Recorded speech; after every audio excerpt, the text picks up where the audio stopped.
صلي على الحبيب، قلبك يطيب. اعملي لايك وافتكري ال 300 جنيه دول يجيبوا ايه. يلا بينا.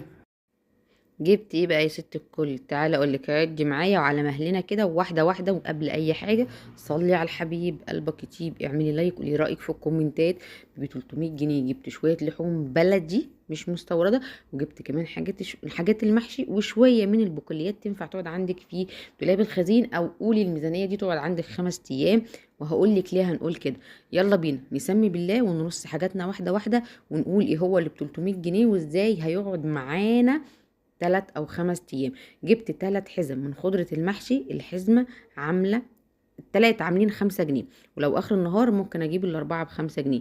وجبت كيسين بتنجان متقور جاهز عشان احامل مش هقدر اقور، الكيس ب15 جنيه، في حين ان انا رحت محل تاني من غير تقوير كان ب16 جنيه. معرفش ايه الفكرة، بس انا جبت ده من الست اللي كانت قاعدة اخر النهار، كانوا اخر كيسين يمكن اديتهم لي عشان كده. خدت الكيسين البتنجان بالكيس الواحد ب15 جنيه. وجبت كيسين مكرونة، واحدة صغيرة وواحدة قلم، الكيس عامل 14 جنيه، يعني الاتنين عاملين 28 جنيه.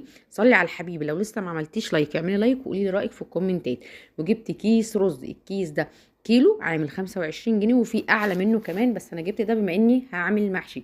وجبت نص كيلو شعريه ب 11 جنيه.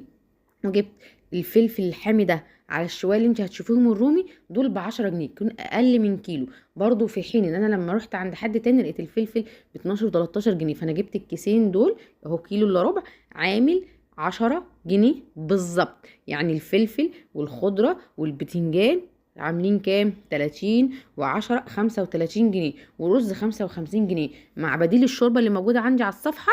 فاللهم بارك، هتعملي شوية محشي بدون فراخ، عايزه تعمليه بفراخ والله خير وبركه ربنا يزيدك. وجبت نص كيلو لحمه مفرومه ب100، اللحمه دي بلدي، وربع كيلو سجق ب50 جنيه.